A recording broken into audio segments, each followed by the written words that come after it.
2,000 episodes retrospectively filed, and at each new one we still collectively smile. That's effectively wild.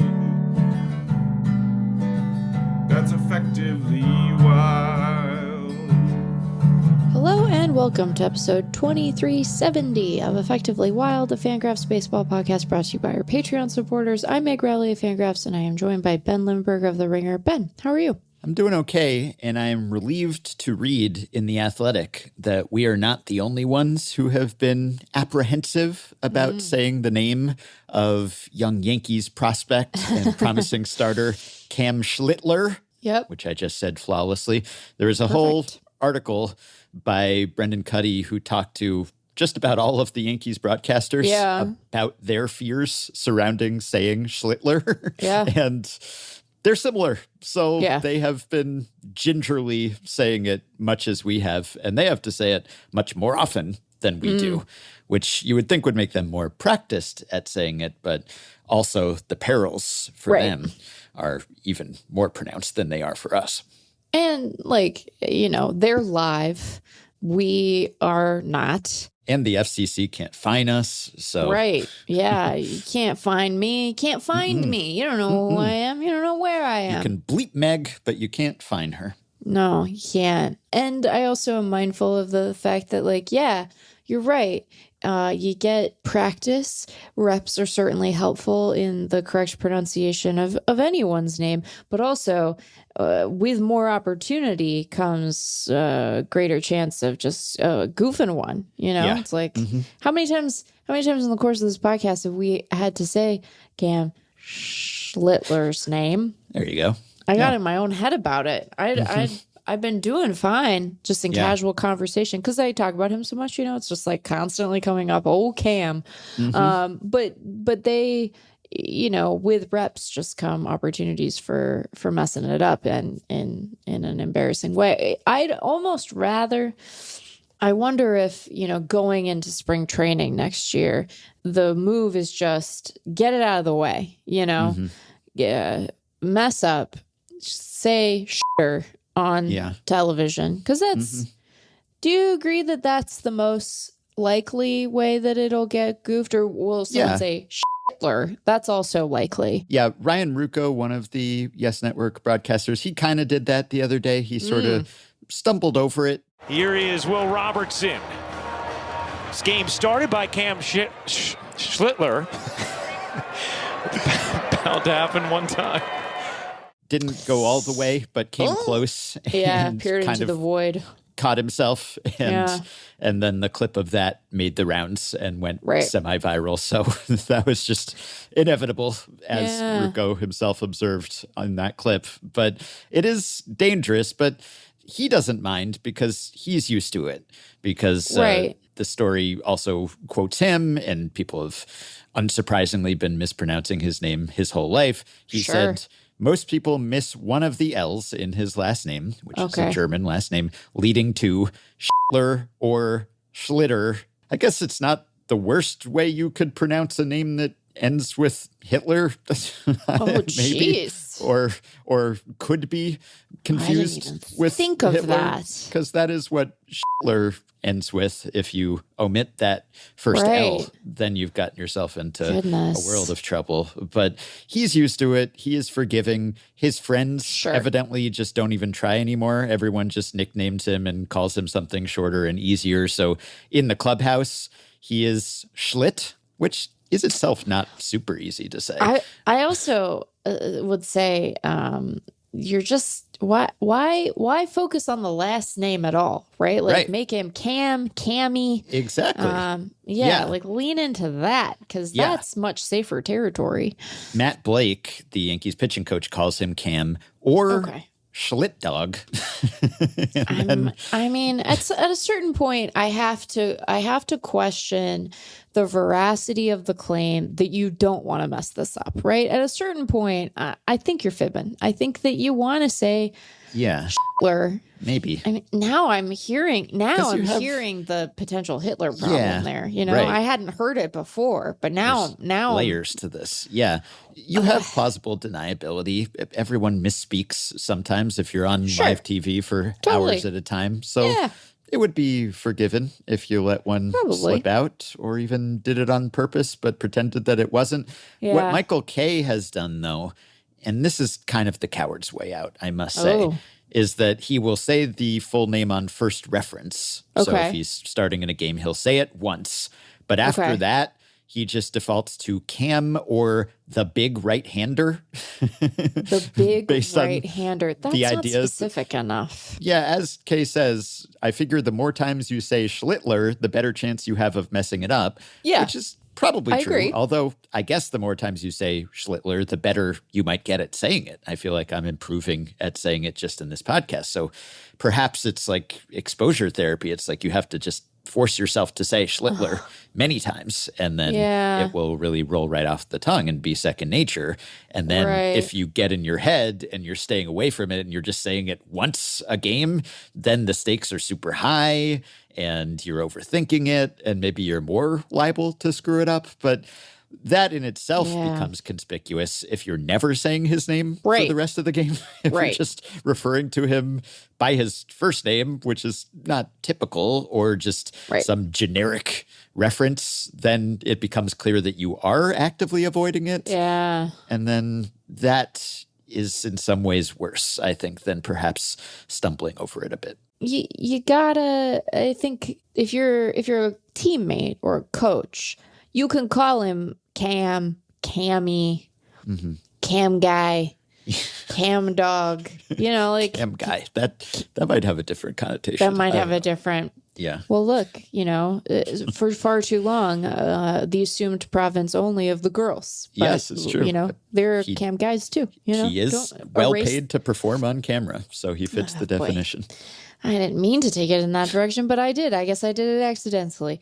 But like a coach or a teammate can call him by his first name. You're right that announcers do occasionally deploy the first name. I find do I have enough data to make this assertion? I feel like they do that more often with position players. Although I guess mostly there are broadcasters who are just more likely to do it versus guys who don't do it at all, or gals, you know.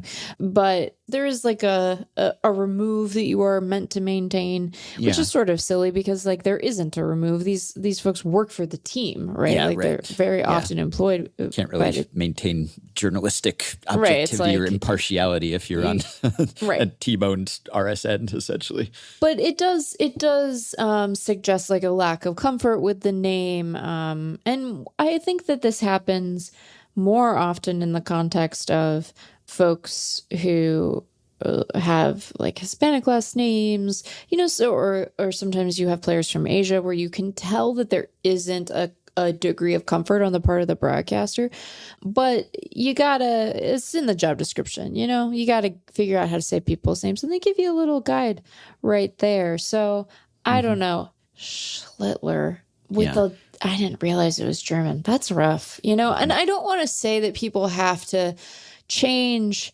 their names. So, you know, it's like it's a part of your family. This is a part of your heritage. I will say that if my last name was Schlittler and I was at a family reunion with the other Schlittlers, I would say, so, hey, are any of us like sufficiently accomplished that we feel I need to hold on to this one? You know, like, is anybody doing breakthrough cancer research or, you know, figuring out how to make bar tables not tippy? No, maybe can we workshop a new option here as the Schlittlers, as we sit at the Schlittler family reunion? I also am starting to feel more comfortable with it, although I am worried that I am occasionally saying Schlittler and not realizing it. The Hitler part is rough. I hadn't even thought of that before we had this conversation. That's not good at all. There's more than one way it could go wrong. Yeah, and that's like two ways it can go wrong. You know, that's like a combo. That's a really shitty combo, candidly. There's many a family with an immigrant background who at some point on the family tree hoisted on them. That's different. Yeah, or just decided to change something around for reasons of assimilation or whatever it was. Right. And this would be, I think, a defensible reason. Just, hey, Right. let's prevent mispronunciations Right. here. Let's just head it off at the pass. Your name sounds like excrement, and that's rough. And you know, I understand that in the Schlittler's native tongue, not the case, right? They might have worried about the back half of it problem more than the front half, but you're all here now. I don't know. Maybe you decide as a collective. Again, I wouldn't want to force the question. Many a family lost an important part of their heritage when they came over here, and some goober couldn't figure out how to spell their name right at Ellis Island, and then they had a different name. That's terrible. That's something being taken from you. I'm saying, what if they decided this isn't worth the trouble? We don't even like it that much anyway. And maybe they have a proud sense about it, and I'm being a jerk. That's possible. You know, I'll submit the possibility that I'm being a jerk. I'm just trying to help them out, because I don't, if it were me, especially now that I'm hearing the back half problem, I wouldn't want any part of that, because you're like, maybe you get through the front half problem and you're like, oh, I don't care about that so much. But then you get to the back half problem and you're like, that's a big problem. Well, and we're German, you know? If he keeps pitching I'm a little well, German. I'm allowed to acknowledge it as a problem. Yeah, Yeah, me too. because they're the only ones who'd be like, yeah, that's a problem. Yeah. I'm hearing it. If he keeps pitching well, then perhaps he'll be a household name, and everyone will know how it sounds, and we'll It's a lot of pressure. Well, I'll just say Cam Schlittler without giving it a second thought. So You sounded much more confident that time. I think this has been like a good, productive little segment for us. I feel much better about this going forward than I did entering this episode, which I had some apprehension. Yeah. I didn't mess one of those up. I got all of them right. Yep. No, we got it down. Okay. Yeah. Can't go wrong. Famous last words. I mean, so look. We had some fun with that, but I wanted to ask you about some young pitchers on the other side of town in another borough, because the Mets just seem to be debuting an impressive prospect every day at this point. Yeah, and we talked about Nolan McLean, formerly known as Cowboy Ohtani, and we talked about Jonah Tong, currently known as the Canadian Cannon, but now there's a new one. It would be funny if he was now currently known as Cowboy Ohtani. They just traded. Yeah. But now there's a new guy already. Yep. Those guys, McLean, Tong, old news. Because Brandon Sproat is on the way up. Yeah. And will reportedly be making his debut on Sunday in Cincinnati. Yeah. And Kodai Senga has had a rough time of it lately. And there were some reports about whether he might even be asked for his consent to be optioned to the minors, because he's been just roughed up in recent starts. But Sproat is arriving. The cavalry is coming. Yeah. And inevitably, this summons memories, at least for fans of a certain age in the tri-state area, of a previous trio of Mets starting pitcher prospects, commonly known as Generation K. So I was coming of age at the time that Generation K was coming of age. This was the trio of Mets starters who were coming up in the mid-90s, Bill Pulsipher, Jason Isringhausen, and Paul Wilson. And you might remember one of those, perhaps, if you're not a Mets fan and weren't a prospect hound in the 90s, which kind of tells you how Generation K worked out or didn't really. Right. All three of those guys got hurt in short order. None of them really lived up to expectations. Isringhausen went on to a long and pretty productive career as a reliever and sometime closer. Yeah. So, you know, he had himself a nice career, whereas Wilson and Pulsipher hung around for a few years, but never amounted to that much. I mean, Wilson was better and pitched more than Pulsipher, but no one really fulfilled the sky-high hopes for Generation K. So the career war for the three pitchers of Generation K combined, according to FanGraphs, 21.2. Okay. What would you put the probability of this new trio of Mets prospects exceeding the career war of Generation K at? I'm summoning all sorts of demons and traumatic memories for Mets fans who are my age or older here, and I apologize for that. But, you'd like to think that it will be better the second time. But 20-plus WAR, that's nothing to sneeze at, I guess. I mean, it was far from what was hoped, and obviously most of the WAR that they amassed wasn't even for the Mets, so they really didn't reap whatever meager rewards there were. And I have hope. I am optimistic. I like to be glass half full. I'd like to think that the trio of McLean and Tong and Sproat will far surpass the trio of Pulsipher and Wilson and Isringhausen. But I wonder, because it's not as if pitchers have gotten any less prone to injury than they were 30 years ago, and their workloads are lighter than they were then. So I don't know. I'm trying to figure out where to set the over-under or how to assess the probability that these three will be better than those three. And the number to beat is 20? 21.2. 21.2. Well, okay, so here's a really simplistic way of looking at it, which is that the two guys who are already up in the majors, namely, as we discussed, Tong and McLean, have already amassed a win between them. All right. A little bit more than that, at least by our 20 to go reckoning. Did you say the ages of the Generation K? Sounds terrible. Like that's I don't care for that. I don't know what it reminds me of. I don't know what it makes me think of, but it makes me think of like I don't know. Like you say Generation K and I'm like, oh, are they in bad parts of the internet? Like what is that? I understand because the K is a strikeout. I understand the role of the letter K in Gen X in baseball. was prominent at the time, so it was a play on both of those things. Okay, don't tell Gen X that. They're very confused about their own prominence. They were never prominent. I know that's a point of pride or grievance for Generation. I'm not inciting intergenerational war here. I'm not interested in that. I'm just simply saying. Yeah, when those three guys came up, so Pulsipher and Isringhausen debuted in 95 and Wilson made it up in 96. And they were all quite young. So Pulsipher was age 21 season. Okay. Isringhausen was age 22 season. Okay. And Wilson, when he arrived, was age 23 season. So those guys were quite young. McLean and Sproat are a little older than that. Jonah Tong's only 22, but Sproat and McLean, I think, are both 24. Yeah, yes, look at me remembering things. Oh my gosh, and Sproat's almost 25. That's right. So why would I know the answer to this? Why would I have an opinion about this? I mean, why would I have an opinion about this? I'm going to put it forced to create content by me live on mic. 52%. Okay. I'm going to be, and I want the Mets fans listening who were like, she went to college in Philly. She's a Phillies operative. I went to college on the main line. Bryn Mawr isn't in Philly, like kind of famously. And now it's distinction. I don't want to pretend I went to school in Philly when I went to school on the main line.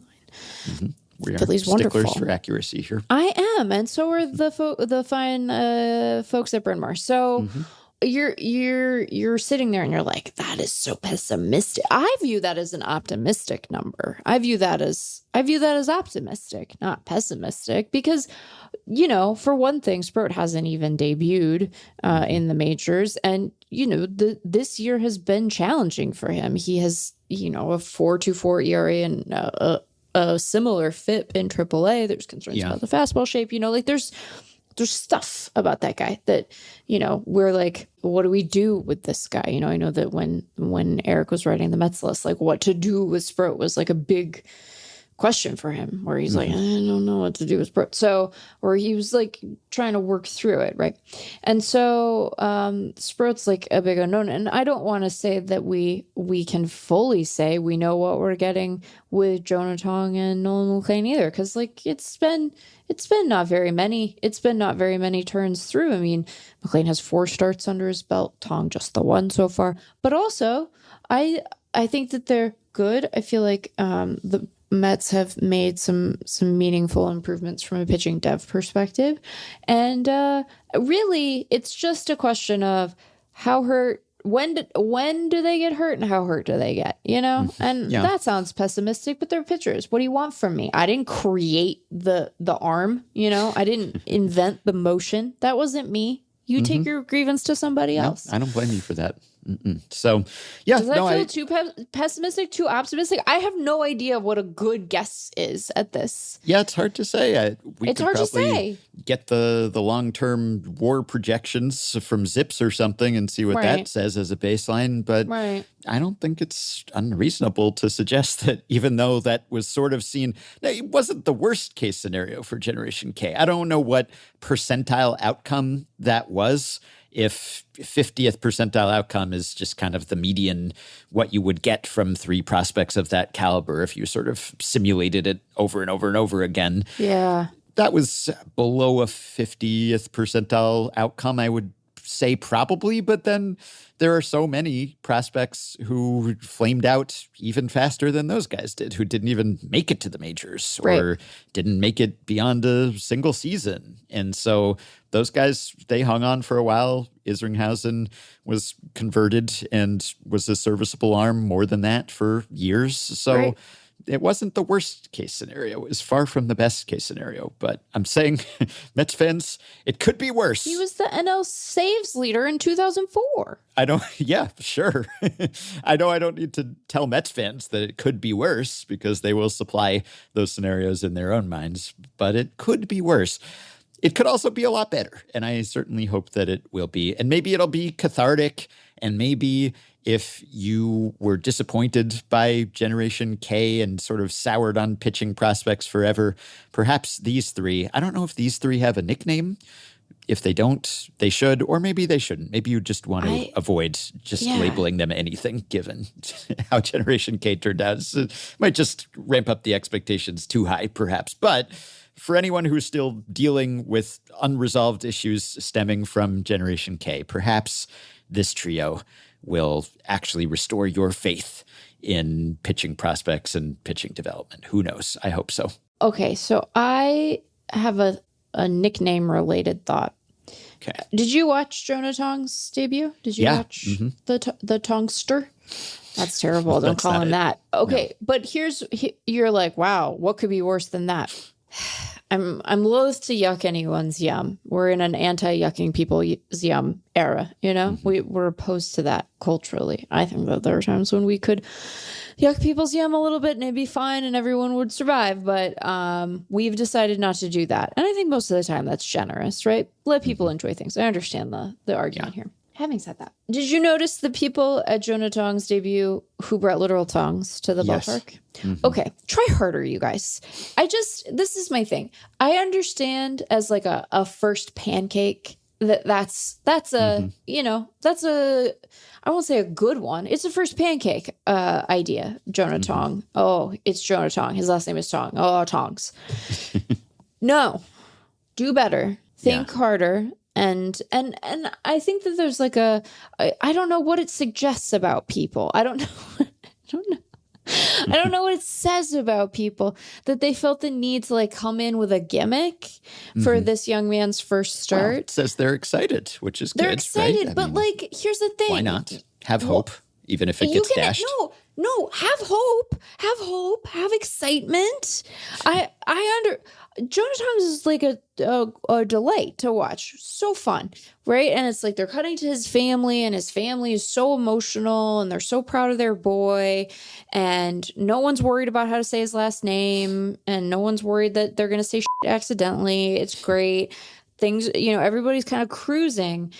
But the thing about it is, like, did you feel Tong people, not his family? Don't be mistaken. When I say Tong people, I do not mean members of the Tong family. I mean the people who brought literal tongs to the ballpark. Also, like, I have to bring a freaking clear bag and they get to bring tongs to the ballpark? What is that bullshit? As long as you're not using the tongs to eat any concealed food, then you're okay. You're in the clear. Is City not a ballpark where you can bring your own food in? I never really remember the guidelines because, well, usually I'm just covering a game, so I'm going through the press entrance. You know, Right. the normal rules just don't apply to people like us, man. Yeah, they But- probably would let you bring Tongs in, even if Jonah Tong wasn't starting that night. They'd be Yeah, like, yeah, and- sure, whatever. And also, I just I try to eat before I go to the game, even if I'm sitting among the crowds as a man of the people.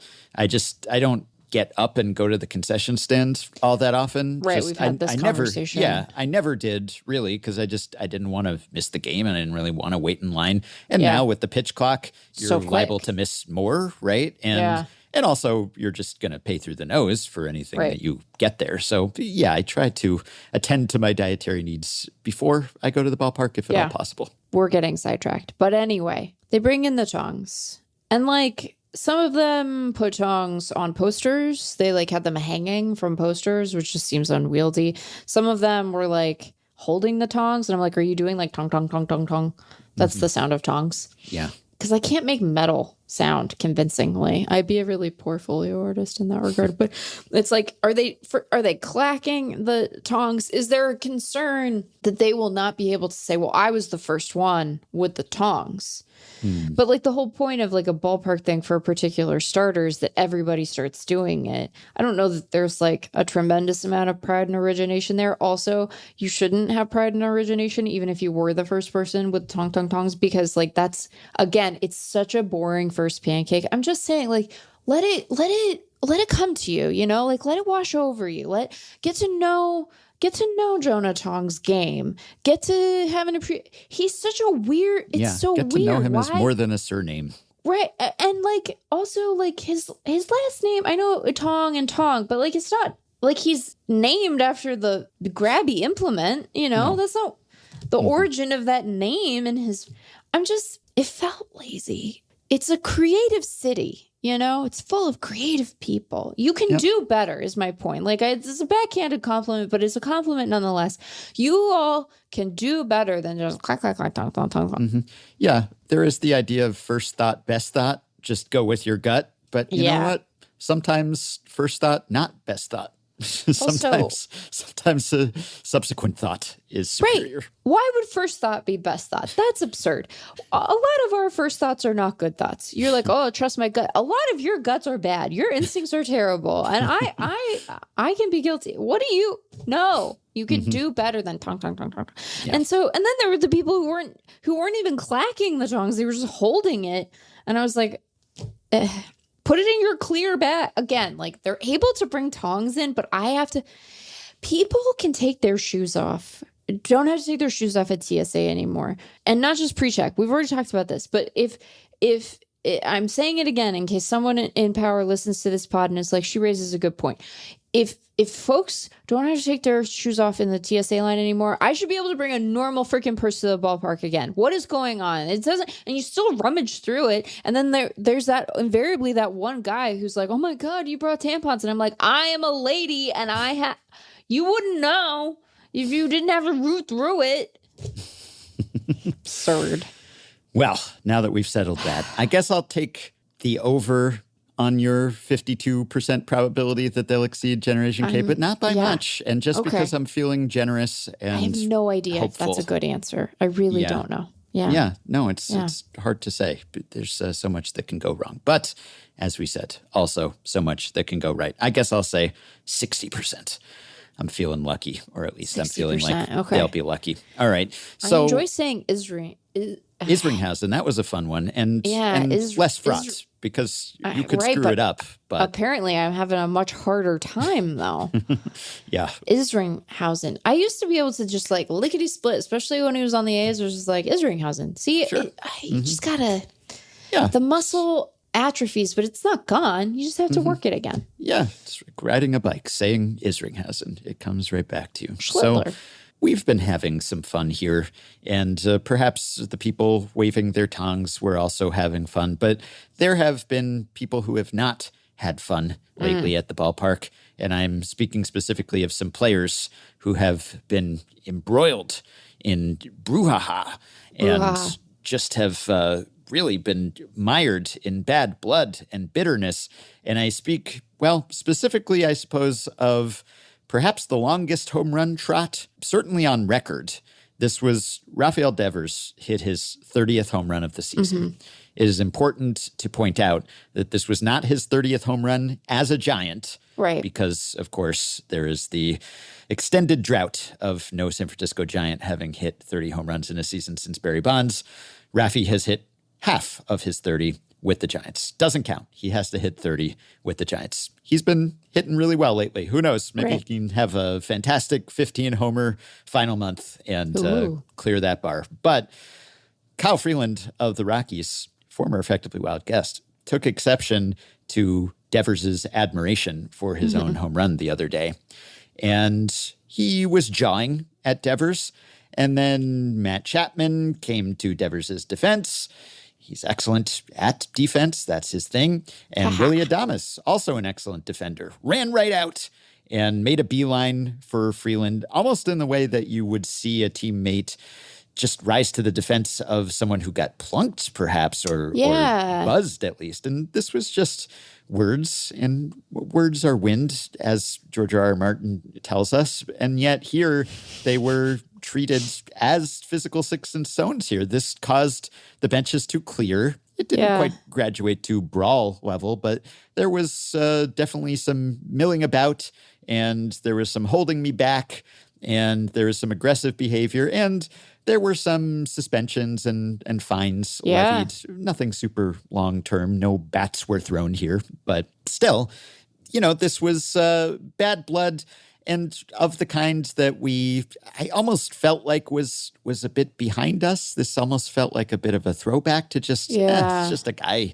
looking at his home run for a while. And I don't know if it's just the cumulative effect of all of the home runs that Kyle Freeland and the Rockies collectively have allowed this season, and it just boiled over, and they allowed a bunch in that game alone, I believe. And so maybe that just kind of caught up to them. Perhaps there was history. Perhaps there were other things going on there. But this led to, I believe, an 8-minute home run trot, technically, as tracked by StatCast. It's the slowest home run trot on record, because it is an awkward position. I don't think this was an unprecedented situation, but it's a rare one to see a trot interrupted by a brawl, at least at that point in the trot, because he had rounded first base, but that's basically it. Like, there were incidents in the past, when you had red-ass Brian McCann kind of blocking home plate or something where the trot wasn't quite completed. But for it to be paused or interrupted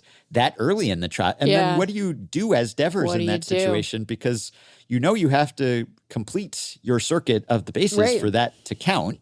And so you probably feel bad because everyone else is running out to defend you, and you can't really leave the baseline, I guess, or you can't really come to your own defense. You can't really run out there with everyone else because you're still mid-home run trot, technically, and you don't want to spoil that for yourself or for your team, because you never know, you might need that run. So that is sort of an awkward situation to be in. And I don't know that he was the instigator here. I think he got fined, but he didn't seem to do much other than just shout back, which, is pretty standard. He didn't seem to escalate the situation. It was Freeland and others who took it up a notch, really. So, it's sort of old hat. I felt like, haven't we moved beyond this as a sport? Just your run-of-the-mill standing at the plate for a little long. It seems like mostly guys let that go at this point. But also, I was wondering as I was watching this, well, what will Devers do? Will he abandon the trot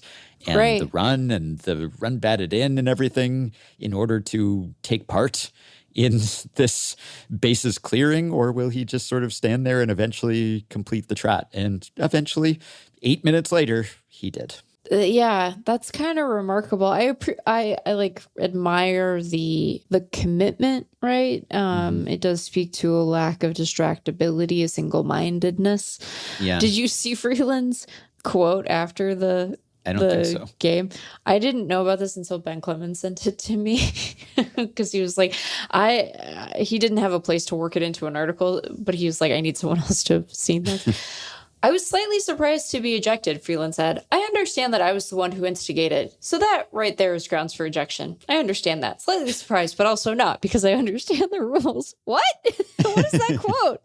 That's an absurd quote. It's fantastic. I love it so much. But yeah, anyway, I just thought that was goofy, and I was delighted when it was shared with me, and so I thought I'd pass along. I'd pass it along. For paying it forward. It does raise the question of whether you could bait a batter runner into interrupting their own trot, just to like get them so riled up that they will abandon the home run mid-trot. But what this example suggests is that probably no, you cannot, because Devers was pretty persistent in rounding the bases. Yeah, at least not Devers. Yeah. We can't speak to the unflappability of other base runners. They might be more flappable. Mm-hmm. The other home run related controversy concerned a player against his own teammate. Yeah. So that initial example, that was okay. We're used to opponents jawing at each other. But this one kind of captured everyone's attention and imagination because it was Astro on Astro crime, perhaps. Or an accident, they would have you believe. I mean, reading the tea leaves. So Framber Valdez was pitching for the Astros. There was a grand slam. Now, what preceded the grand slam was his catcher, the Astros backup catcher, Cesar Salazar. He sort of motions for Valdez to step off, seemingly, and Valdez didn't, and he delivered the pitch, and there was a grand slam. And perhaps there was some ill feeling about this, that Trent Grisham had gone deep into the Crawford boxes. Evidently, Salazar called a curveball, but Valdez wanted to throw a sinker, and so Salazar wanted Valdez to step off because they were going through the signs again. I mean, we're in the PitchCom era, which has some bearing on this whole saga, obviously. But there was some disagreement over which pitch to throw, and perhaps Valdez blamed Salazar for distracting him or not calling the right pitch or not acquiescing to his preferred pitch. I don't know, right? So 2 pitches, I believe, after that, there was a cross-up. And we don't see many cross-ups these days because we don't. PitchCom has all but eradicated them, which is one of the reasons, but not the only reason, why we see fewer pass balls and wild pitches these days, because pitchers and catchers are typically on the same page because they're in each other's ears, right? They're hearing the same thing. The catcher's pressing the buttons. One of them's pressing the buttons. The other is hearing the result of that, and they know what pitch has been called. But in this case, that didn't happen. There was a cross-up, and Salazar got drilled by a pitch. So Salazar said that he pressed the wrong button and was expecting another pitch, so he set up low and away, and then Valdez. So this was... So he's saying he crossed himself up, basically. Yeah, and Valdez says he calls for a curveball, but I already had in mind that I was going to throw a sinker, so that's what I threw. That's what happened. And then he throws this sinker roughly 93 miles per hour, and Salazar wasn't expecting it and couldn't get the glove up, and the ball just banged off his chest protector, and he was okay. He was unhurt, seemingly. Yeah. But, you know, that's sort of a dangerous situation when the catcher doesn't know what's coming. Yeah. And by the way, I think an instructive one, because it does tell you how much expectations matter, because this was not a particularly difficult pitch to catch in theory. I mean, it was a 93 mile per hour sinker more or less down the middle. And yet, because he was expecting a curve, he was not at all prepared for this. And that's interesting because obviously that's a big part of pitching and why hitting is so hard, because you don't know which pitch is coming. Even if you're a catcher and all you have to do in this situation is catch, you really have to know which pitch is coming, or even if it's right down the middle, more or less, you just will not be able to get a glove on it. So, I mean, that just tells you how much major league pitches move and how much that warning and the ability to anticipate the pitch that's coming matters because, that can make the difference between receiving it smoothly and just completely making no contact with it whatsoever until it hits you in the chest protector, right? Right.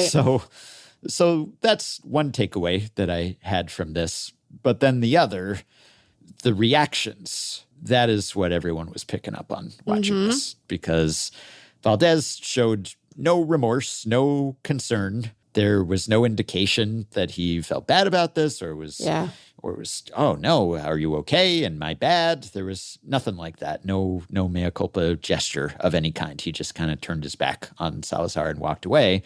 And Salazar, meanwhile, stood up and took off his mask and just sort of stared towards Framber and didn't necessarily evince anger, but it was expressionless, perhaps in a sort of studied expressionlessness. It was, trying to kind of keep a poker face here, but not happy, clearly, right? So both of these guys denied that there was intention to this. They both maintained and continue to maintain, I believe, that this was all an accident and a misunderstanding. And Valdez did apologize post-game. I think after a meeting, maybe with the team or the manager, he did apologize. I guess he could have just been apologizing for an accidental cross-up. But I think most people are picking up on maybe there's more to this story. So, okay. I don't know either of these men. Maybe this is all very above board. I think that the frustrating thing about it is we're never going to know, right? Because a catcher getting hit as a result of a cross-up, it's not like the league is going to suspend him for that. Even if it, it might look fishy, but you can't guarantee that this was intentional. And so it's not like Valdez is going to face repercussions from Major League Baseball. Cesar Salazar is unlikely to at least publicly make hay about this because he's in a disadvantageous position, right? Like he's played in 11 games this year. He's an 89 WRC plus. He's only up because of injuries, right?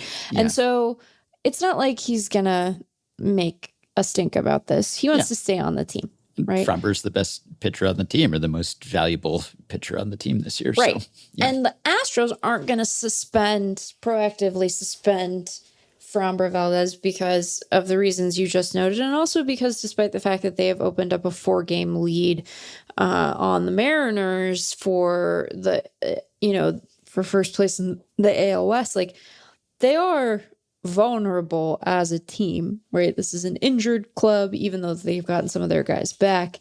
They are officially the, I don't know how they're doing it team of 2025 to my mind. And some of that is the part of my mind that is contemplating that question is also going, about Seattle. So I'll admit to that particular part of the bias, but they need Valdez. They need a healthy Framber Valdez. They need a productive Framber Valdez. So the team seems unlikely to me, given the stakes of the race, to suspend him even if they don't believe that this happened. But if he intentionally crossed off his own catcher, that's bonkers behavior. That's that. I would say that that's behavior that merits some kind of disciplinary action, right? That's a bonkers thing to do to your own guy. Yeah. We wouldn't think kindly of it if you threw intentionally at an opposing player, right? And I think the same sort of moral logic applies here. Now, we're never going to know. They're not going to say anything more than they've already said about this.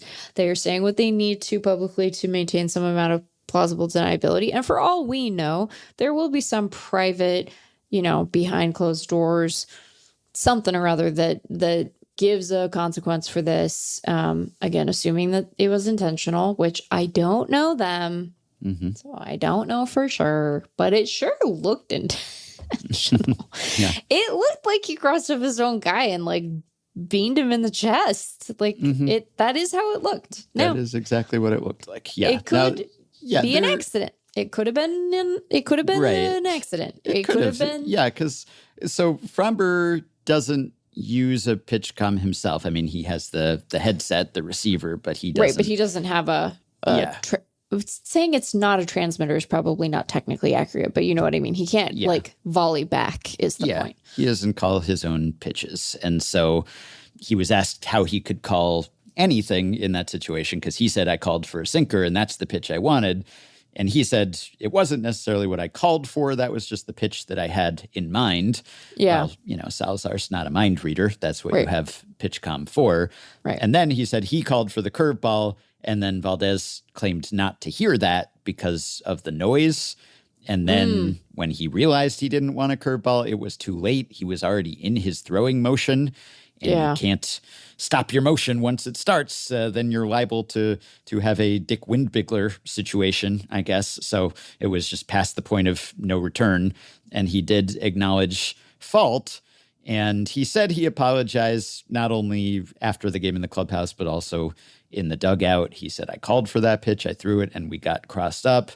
Salazar said heat of the moment got to us, et cetera, et cetera. So, yeah. Heat of the moment got to us. Yeah.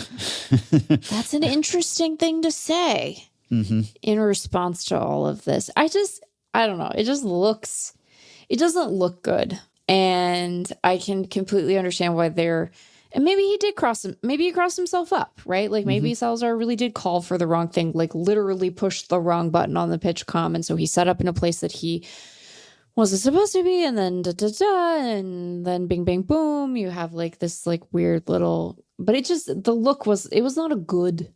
good. It didn't look good. It didn't look good. And like, I think that we can get ourselves into trouble when we're like trying to interpret expression in a tense moment and be like, well, that's not how I would look if I had just beamed my own catcher. I would look concerned. I would be remorseful in an obvious way. And like, I don't know him. So maybe that's just not the way he is expressive. I don't know. Right. Yeah. Like, and so I think you can get into some like junk science is wrong, but it's like, when an expert witness is like, the bite mark. And you're like, do you actually know what the hell you're talking about? Body language is not always reliable as an indicator. Right. And a lot of people are different in a lot of different ways. And so again, I think that we are well served to admit when we are not certain in instances like this. And also, having said all of that, it sure looked like he crossed up his own guy. Like, that is how it looks. So yeah, and we can say that too. And I guess there's some amount of history with Framber, not with this specific kind of thing, but I'll just quote from the Athletic piece by Chandler Rome here. Valdez invited more questions about his disposition during difficult times, the ones interested teams will expect him to excel in if they sign him this winter. Valdez already questioned his team's defensive positioning once this season, prompting another closed-door conversation with Espada. The 31-year-old southpaw is also prone to visceral reactions toward plays that aren't made behind him. Tuesday offered another test of Valdez's emotions, something the Astros have worked tirelessly to help him have more control of. And he's been working with a sports psychologist who works for the team on that issue specifically. So, yeah, I don't know whether that makes it more credible that this was intentional or less, but that just informs perhaps at least Astros fans who are aware of this history, their reaction to this. And I guess one thing that might help with the defense is that this is supposedly, according to this piece, one tactic that sports psychologist has taught Valdez to calm himself down, to turn his back and walk down the mound. That's like one of the in-game coping mechanisms, evidently, that they have given Valdez. So, maybe that changes your understanding of things. Yeah, I mean, I think it would kind of, I mean, I don't know that it would have to. It is interesting context to add. And we do appreciate the putting in of the work, as it were.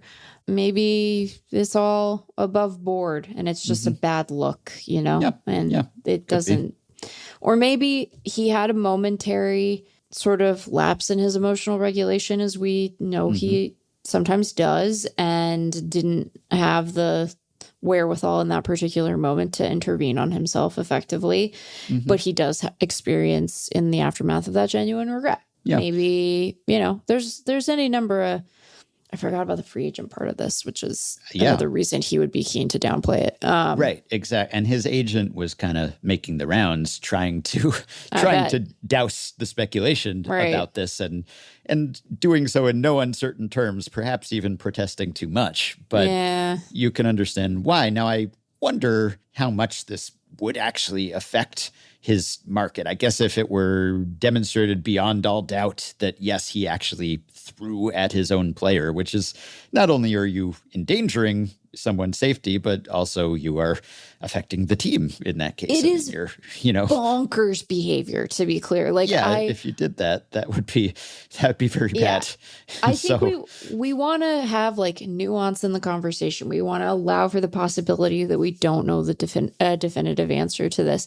We want to give him credit for whatever work he's done around sort of emotional regulation stuff. But it does need to be said that if in fact he threw at his own dude, it is bonkers behavior. Like, I enjoy the word bonkers. Yeah, it's fun to say. What else? You know what other word I've been enjoying lately?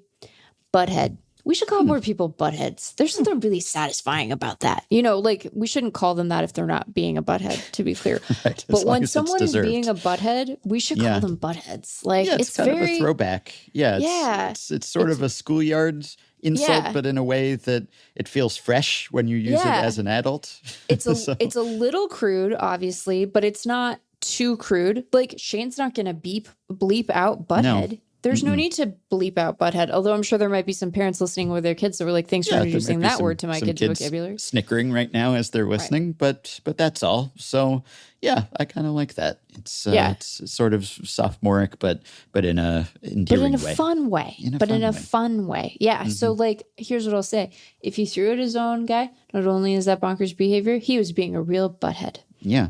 I wonder how much that would affect his market, or even the suspicion surrounding this incident, because Framber is one of the very best free agents who will be available, one of the very best starters. He's been one of the best starters in baseball. And, there's been a bit of volatility and some ups and some downs. But on the whole, if you look at the full season stats over the past several seasons, one of the most valuable and, frankly, consistent starters in baseball. Yes. I mean, he's been a 4-WAR guy, FanGraphs-wise, every season dating back to 2022. He's going to give you durability by today's standards. He's just consistently going to take the ball. He has not missed many starts. He goes fairly deep into games. So, yeah, what's not to like? I mean, obviously, he's not a super strikeout pitcher by today's standards, but he's not a complete pitch to contact guy. And also when he gets contact, it's almost always on the ground, or on the ground the clear majority of the time. Right. And he's got good control for the most part, good home run suppression. He can kind of do it all. So you'd think he's going to cash in, and whatever emotional regulation issues he may have had or may still have hasn't prevented him from taking his turn in the rotation and turning in solid outing after solid outing for teams that have pitched into the playoffs year after year. So you might just say that that's baked in.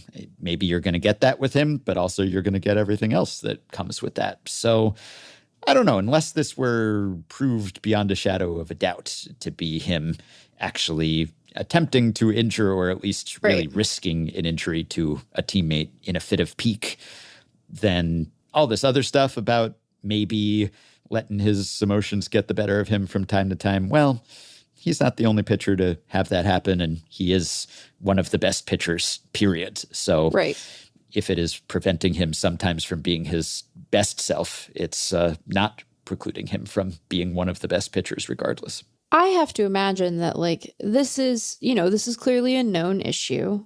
Some version of something is a known issue, right? I'm not saying that, like, him throwing at his own players is, like, a known issue, but this being a question around him, something that the team clearly feels merits intervention, right? Like, whatever is going on with Framber Valdez is sufficiently impactful. I'm trying to, like, use neutral words here, sufficiently impactful that the Astros were like, let's try to nip this in the bud, right? Let's try to give you some tools to have an easier time of this, to be more productive, to not get sort of stymied and waylaid, and in your own way, right?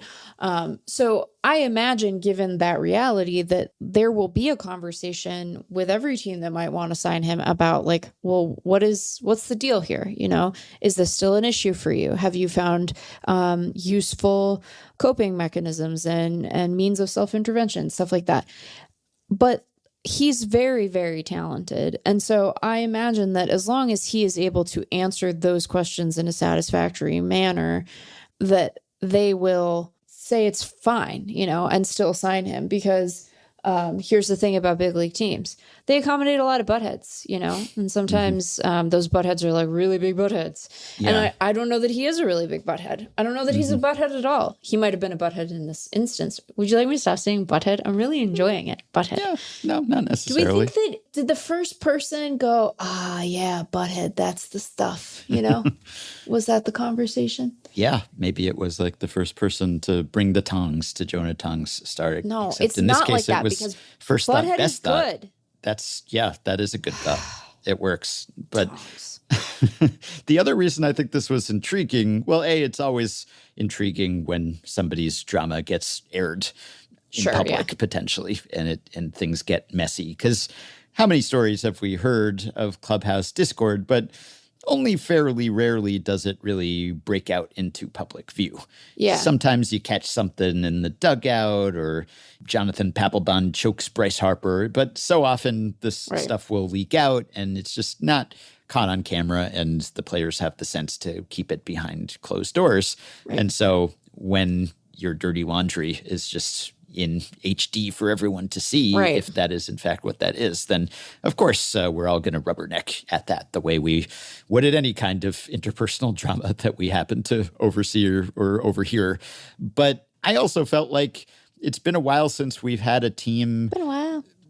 There it is. That won without getting along, because I like that archetype of a team where they hate each other, but they're just good anyway. Just that classic kind of 86 Mets, the bad guys won, like everyone is always at each other's throats, figuratively or literally, or they're coming to blows, or they don't get along, and it's, 25 different cars home from the clubhouse or whatever it is, right? But they just win anyway, because so often there's the question of what comes first, chicken or the egg, good clubhouse chemistry or a winning record.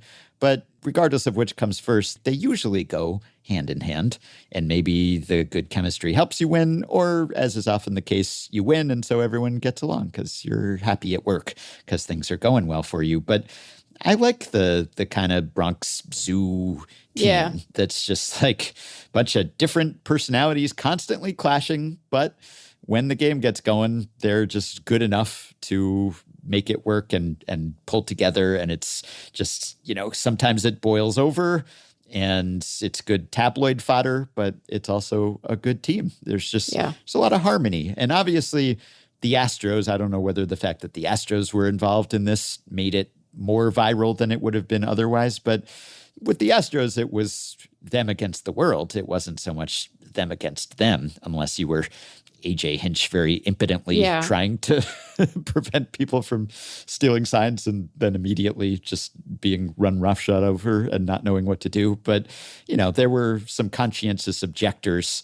to the banging scheme, but no one really made a big stink about it internally based on what we know. So it's been them against everyone else, not so much a civil war inside that clubhouse. And so this is a sign of something boiling over, internal conflict potentially.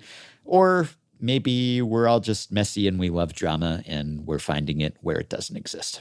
I think that it would have garnered attention regardless of the team involved. I mean, I think the fact that he has sort of a reputation certainly among Astros fans of being like kind of surly probably made it travel a bit further, but like crossing up your own dudes, like kind of, again, it's wild to do. That's like a wild thing to do. And so I do think that we should acknowledge a willingness to perhaps see the villain in Astros players and see villainry in Astros related stories, given some of the franchise's history. But like, I don't know. I suspect that if it had been, I don't know, what's the most neutral option for this to have most neutral team for this to have transpired on? I think it would have gotten attention regardless, because it's just like a very odd thing to do. It's not good, you know, assuming that that's what happened. Yes. Which we don't know. Which we don't know. We do kind of. I'm just saying it did look that way. Wouldn't it be something if the Astros, despite being as shorthanded as they are, as injured as they are, as depleted as they are, also were at each other's throats and still were managing to maintain their grasp of the AL West? Wouldn't that be something? Wouldn't that just thrill you, Meg, Mariners fan? I'm sure that would bring you no end of joy. Ben, you're being a butthead. Might be in a butthead. Yeah, my bad. I kid. But usually a situation like that, it's like, you know, nobody believes in us. Everyone says we're going to blow it. Everyone's hurt. And that adversity brings us together. And we're all rowing in the same direction. And we're all getting along super well because, you know, we feel besieged by the world. And thus we have to just circle the wagons and have each other's backs. And this would be the opposite of that, which would make it even more improbable and wondrous if the Astros actually can continue this run that they're on. Mariners have been helping them out a bit lately. Anyway, don't want to get into that too deep right now. We'll have other opportunities. I did want to say, just because we were talking about Framber and free agency, that Jeff Passan published a free agency or off-season preview because he's always getting ahead of the game. We're still very much in the season here, though I guess we're at the point of the regular season where many fan bases' attention is turning to the offseason because it's over for them, whether mathematically or realistically. So I can understand why some fans might be looking for, hey, who could help us this offseason? But of course, as Jeff started his piece, every Major League Baseball offseason comes with its own unique brand of intrigue, and this year it is concerned that the fear of a lockout and potentially prolonged labor stoppage in 2026 to 27 could bleed into the free agent market a year early. Yeah. He goes on to note that in the winter of 2020 to 21, which was the last offseason that preceded ACBA's expiration, free agent spending plunged precipitously. Yeah. And that was different, though, because, well, A, it wasn't a great free agent class, but also COVID, of course. And so it's hard to say how much that was the CBA expiring and how much it was the fact that 2020 was dramatically decreased revenue and shortened season and no fans, and then uncertainty about how much attendance there would be in 2021 and all of that. So that probably was a bigger damper than the potential for a work stoppage. And that hopefully isn't looming over us this time. And the free agent class is a bit more robust as of now. You've got the Kyles, Tucker and Schwarber. You've got probably Alex Bregman if he opts out. You have some Japanese superstars coming over.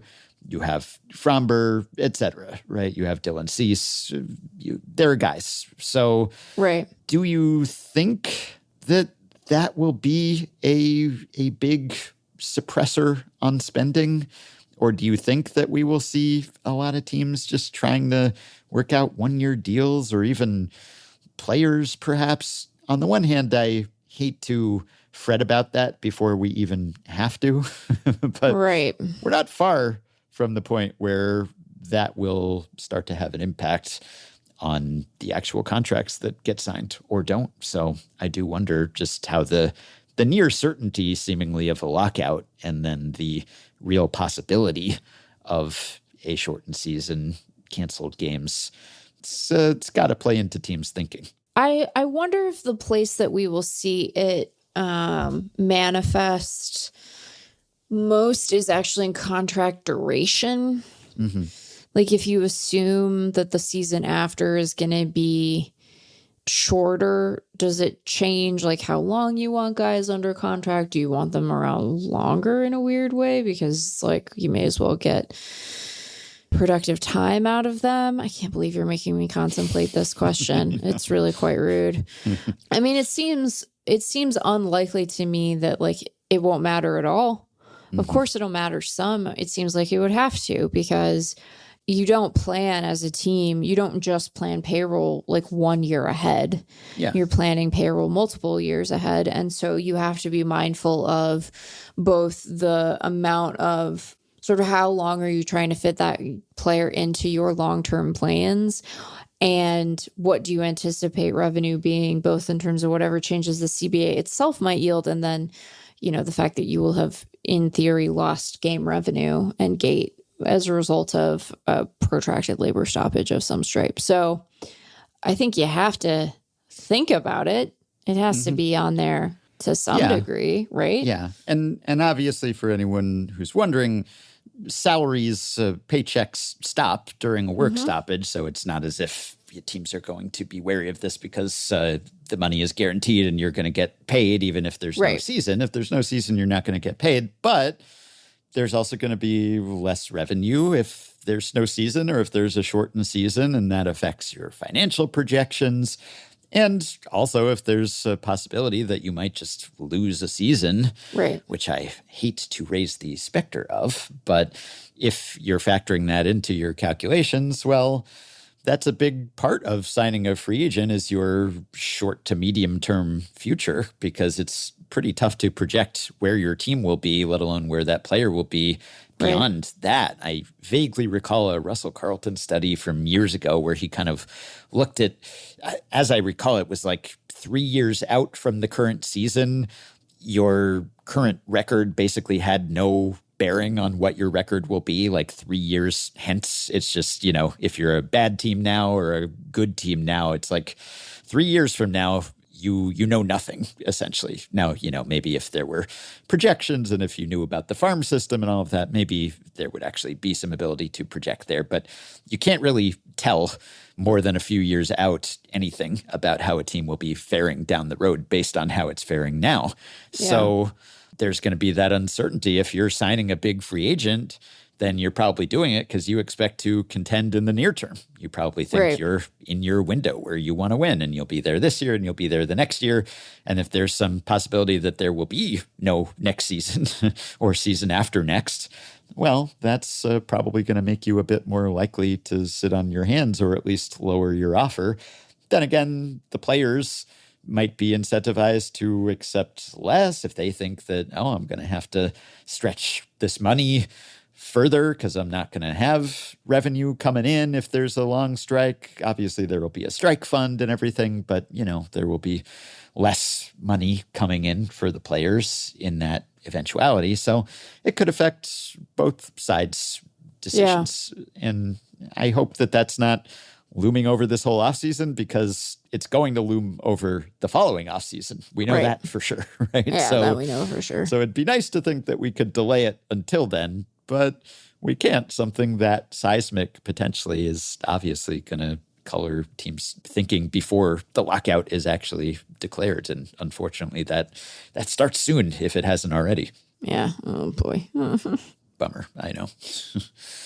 So I did want to mention Mason Miller in the immaculate inning that he threw on Wednesday. And we don't usually make a big fuss over immaculate innings because they're kind of common these days.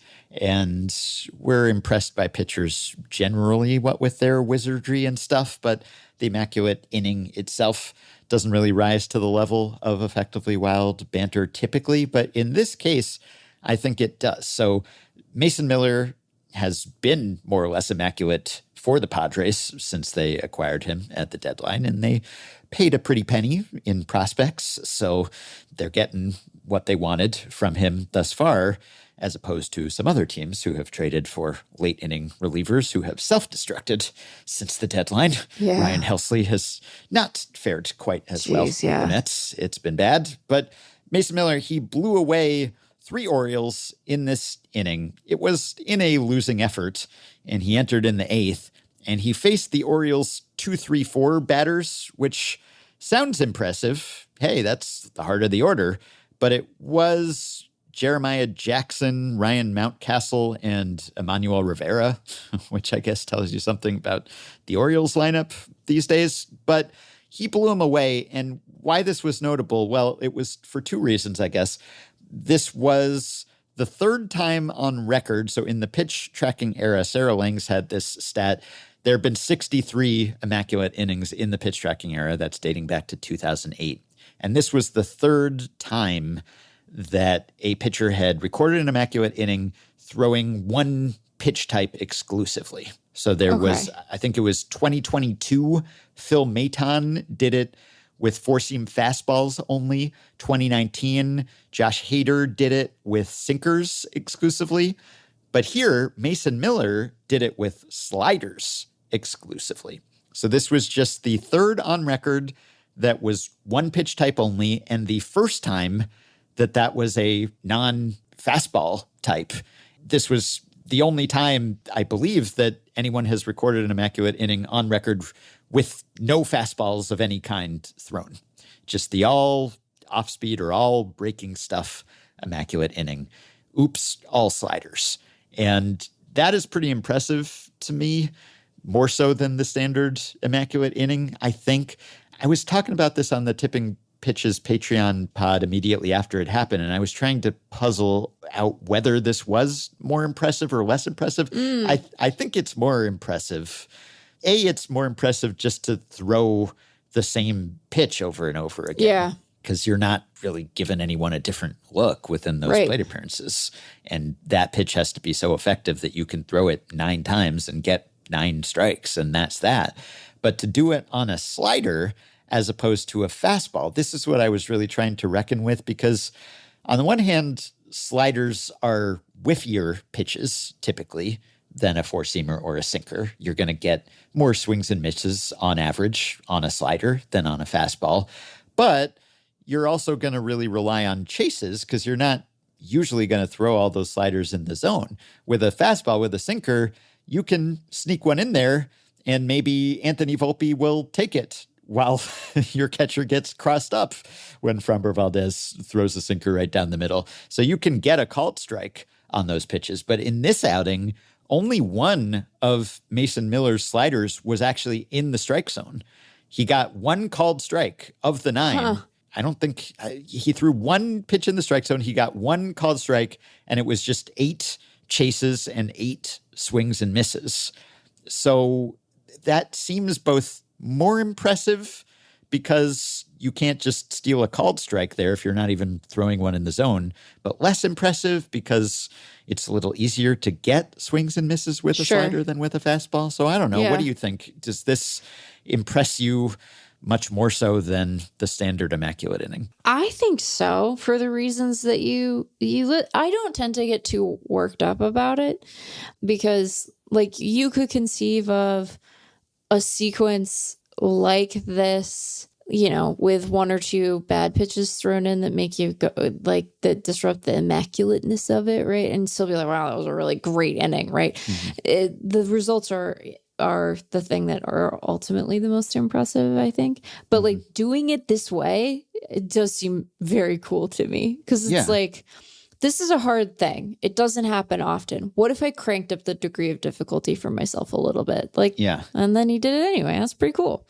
Yeah. And it's not just the familiarity of showing these guys the same pitch over and over, but also once you're working on the immaculate inning, often someone will take a pitch, perhaps just to spoil it, maybe. Yeah. I mean, especially if you're heading for a 3-pitch inning potentially, then maybe someone will take a pitch just to make you work a little. But if you're on the verge of an immaculate inning, and the thing is he's relying on chases here, and that means that the slider was so unhittable and so irresistible that none of these guys could hold up. Even 0-2. You figure, okay, he's got me down 0-2. He's thrown me a couple sliders already. Maybe he'll waste one here.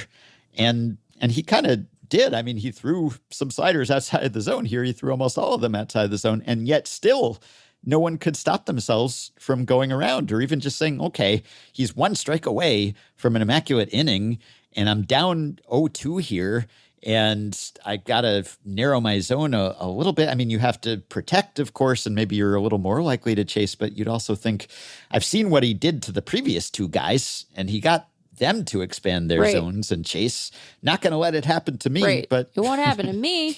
Yeah, no, but it happened to them. It happened to all three of them, and none of them could even find it in themselves to take a single ball, which probably would have been called a ball and thus would have spoiled the Immaculate Inning, and we would not be talking about this.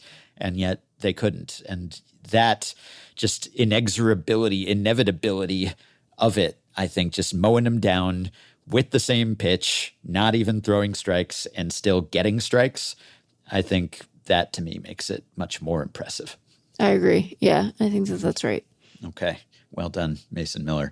I saw a stat, by the way, which sort of surprised me. I think this was something Craig Calcaterra might have mentioned in his newsletter, Cup of Coffee. But do you know which team? You probably won't know. I didn't know. but now I really want to get it right.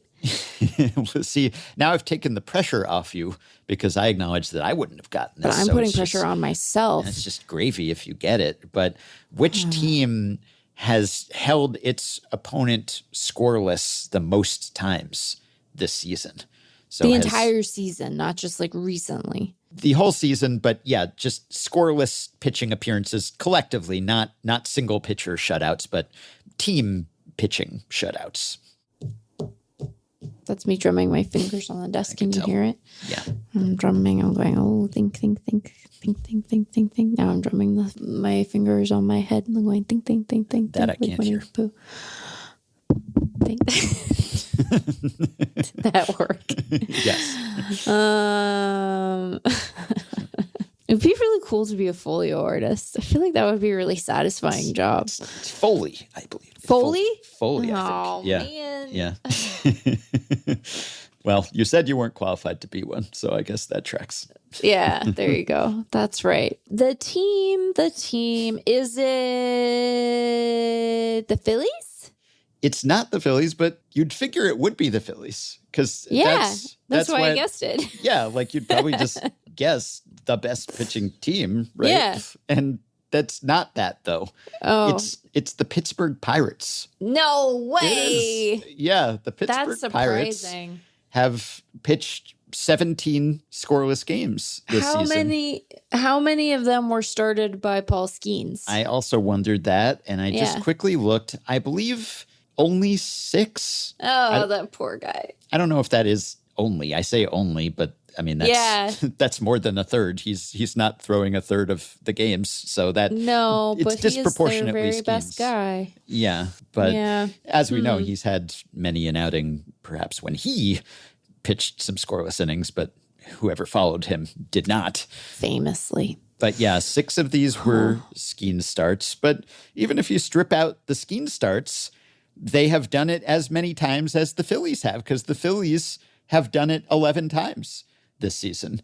And the Pirates, sans Skeens, have done it as many times as the Phillies have. So it's not just Skeens doing it, which is pretty impressive, I would say. And it's not like the Pirates are bad at pitching. They're pretty good at pitching. I mean, we don't think of them as being good at anything other than employing Paul Skeens, but partly based on the strength of Skeens, but not exclusively. They are 8th in FanGraphs WAR in a more or less tie with the Mets and all of their new Generation K guys. They're gotta get a different name for that. Yeah, there may already be one. I may just be ignorant of the label that the Mets fans have applied. But again, maybe they've just been burned before and don't want to go down that road again. But yeah, the Pirates are 8th overall. They're also 8th starting pitchers only. So, I mean, that I guess was seen as their strength coming into this season. And that was before Jones was lost for the year. And Skeens alone gets you well on your way to it being a strength, but it is not solely Skeens.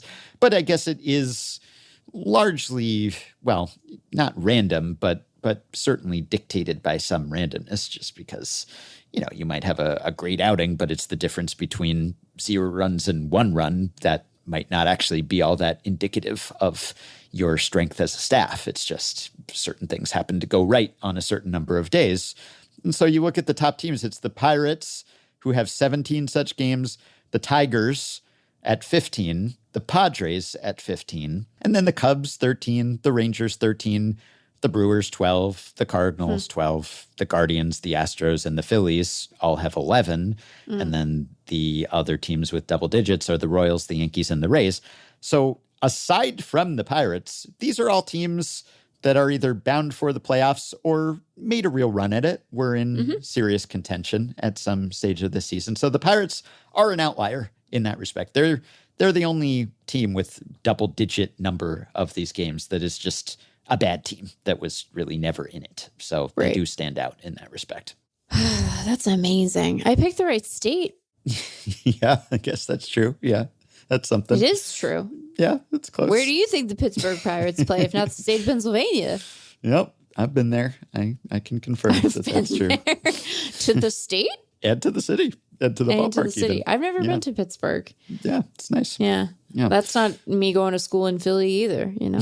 Famously a different side of the state. So I don't know if this goes to show just the disproportionate impact that an ace can have, because the Tigers being second is somewhat suggestive. I did not check to see how many of those 15 Tigers games were started by Tarek Skubal, but I'd guess a good number of them. So maybe just having one of those guys gets you a real leg up here. I mean, obviously it does, because a good pitcher is going to make it more likely that you have games where you don't allow any runs. But also, if that guy is going deep into games, as very good pitchers generally do, and then maybe you're keeping it close because that starter was good, and then you're more likely to deploy your better bullpen arms, and then that makes it more likely that you maintain that shutout performance even after the ace exits. So I could see it being sort of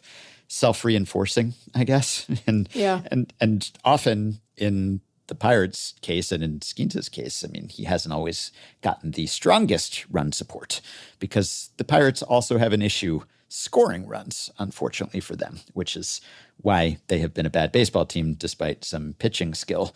And in fact, if I run the other stat head query to look up the number of games in a season in which a team has been shut out, not the shutter outer, but the shutted out, the shut out. That's not quite right. No, you were doing so well, the shutty. Yeah. You were like, I know how to say Cam Schlittler's name. Yeah, Schlittler. Cam and then Schlittler shuts you out. And then you did a out? Come on. Yeah, I was trying to conjugate unsuccessfully, but they are tied with the Guardians for the most times being shut out. So the Pirates have dispensed the shutout 17 times, but they have been the victim of the shutout. They've been on the receiving end 15 times. So I guess they barely come out ahead in that equation, but they're tied with the Guardians for 15, and that is number one. And so this leaderboard, other than the Guardians, I guess you get a lot of really lousy teams toward the top there. Pirates, Orioles, Rockies, etc. The usual suspects. Yeah. So it's probably somewhat frustrating. I guess if you like pitchers' duels and you're agnostic to which end of the pitcher's duel you're on, then probably pretty happy as a Pirates fan, which I really sense from Pirates fans these days. Just deep satisfaction and contentment and sense of well-being. That's what I'm picking up from Pirates fans. But if you like a close game, then you're really likely to get it from the Pirates, because you can't score, but also sometimes your opponent can't score either. You probably just want to avoid the out end. Yeah, you probably do. All right, a few follow-ups for you, including an update on the Mets pitching trio versus Generation K comparison. I'll get to that in just a second. On this week's episode of Hang Up and Listen, Slate's sports podcast, I talked about all the unwritten rules flare-ups in the ongoing U.S. Open tennis tournament. Just a whole bunch of nothing burger controversies, alleged violations of tennis etiquette. And after I laid out this litany of disagreements, I asked my co-hosts whether tennis was making a bid for the title of unwritten rulesiest sport. Both of my co-hosts agreed that no, baseball has that title sewn up in perpetuity. Fair enough. This week's incidents with Rafael Devers, etc., not helping make the case that baseball has put that behind it. But there is one way in which tennis is, I believe, unwritten rulesier than baseball, as I noted on the show, which is that in tennis, when you have a ball that just scrapes off the top of the net and plunks on the other side, and you win that point somewhat flukily, convention dictates that you're supposed to apologize for that. You put a hand up. You make a gesture. One player's alleged failure to do that at the U.S. Open was one source of some bitterness, and that's not really a thing in baseball. When a bad hop goes your way, or when a ball touches the top of the fence and goes into the stands for a home run, you're not expected to say sorry for that. It just happens. It's not your fault. Sometimes it goes your way. Sometimes it goes your opponent's way. That's the way the cookie crumbles. That's the way the ball bounces. If anything, in baseball, there's a bias against being apologetic, against fraternizing, interacting with your opponent. So maybe that macho impulse overrides the impetus to apologize. Also, meant to say when we were talking about Mason Miller's extra special immaculate inning, I am in search of a term for that, for a one-pitch type immaculate inning. I was trying to come up with some play on words involving Mason Miller's name and a maculate inning. No, doesn't work. But I'd like to hear your suggestions, so if you've got a good one, please write in. If it's specific to a non-fastball-based immaculate inning, maybe even better. Finally, I come bearing data about the past and present trios of Mets starting pitching prospects. I consulted Zips proprietor Dan Szymborski after we finished recording, and he gave me some numbers. And it turns out that based on Zips, my 60% estimate of the likelihood that this current trio of prospects will surpass the WAR amassed by Generation K, not bad. I'm in the ballpark. So first, I asked Dan what Zips forecasts for the career WAR of Nolan McLean, Jonah Tong, and Brandon Sproat. And he said Tong's full career WAR projection, 19 WAR, Sproat's 12, and McLean's 11.8. Though he noted that obviously anywhere between 0 and a whole lot more is reasonable, pitchers being pitchers. So again, Generation K totaled 21.2 WAR. This forecast calls for 42.8 WAR, a little more than double the amount. So okay, that's a good sign, reason for optimism. As Dan said, in regard to Generation K, a lot went wrong, more than average. Then he offered to run retrospective Zips projections for Isringhausen, Wilson, and Pulsifer entering the 1996 season. So what would Zips have said, or what would the current version of Zips have said about those three 30 years ago? And that compares the expectations for the two trios of prospects, rather than the expectations for the current trio versus things going awry for the past trio. So, entering 1996, Zips would have forecast 21.1 WAR for Pulsifer, the best of the bunch, 17.2 for Isringhausen, and 14 for Wilson. So that's 52.3 WAR. That's about 10 more WAR projected for them back then than is currently projected for the three Mets starting pitching prospects. So I guess that's sort of a reason for pessimism. It suggests that Generation K, those guys were better prospects than these three, which means that, yeah, it conceivably could go really wrong. Dan said that if the three prospects of Generation K were in the Zips top 100 this February, their projections would have made them the number 2, number 5, and number 7 pitching prospects. He also found that Generation K at the time would have been projected to finish at their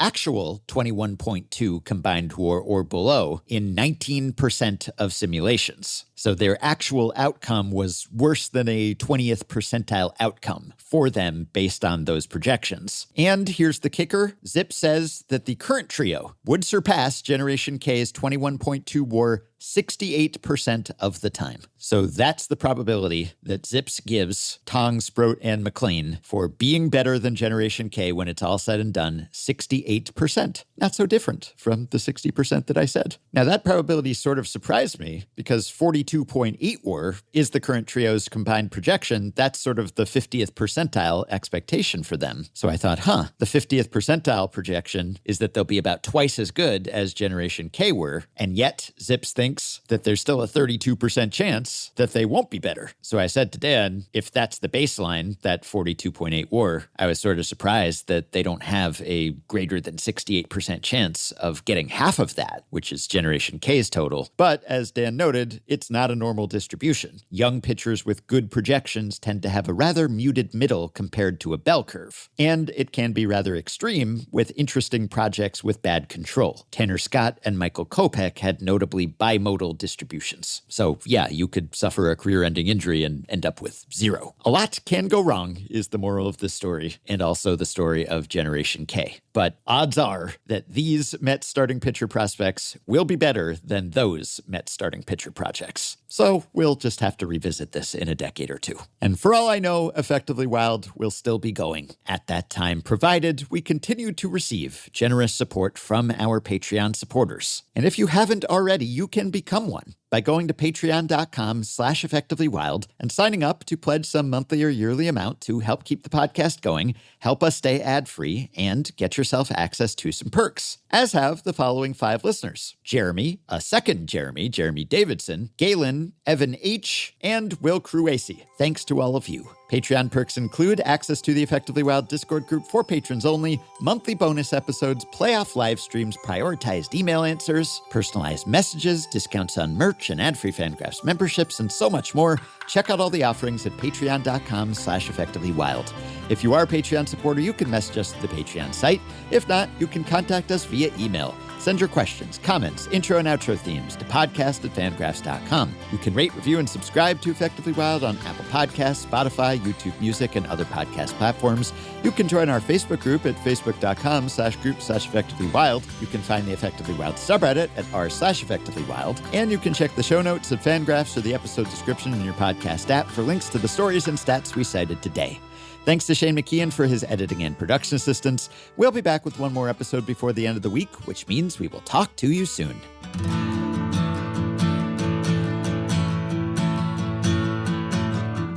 Can you effectively sort through all of these stats and players in your head? Isn't it wild to repeat them to all of your indifferent family and friends? They'll keep you company, they'll keep you sane on a long bike ride or a slow work day, making Ben waxing about a playoff race,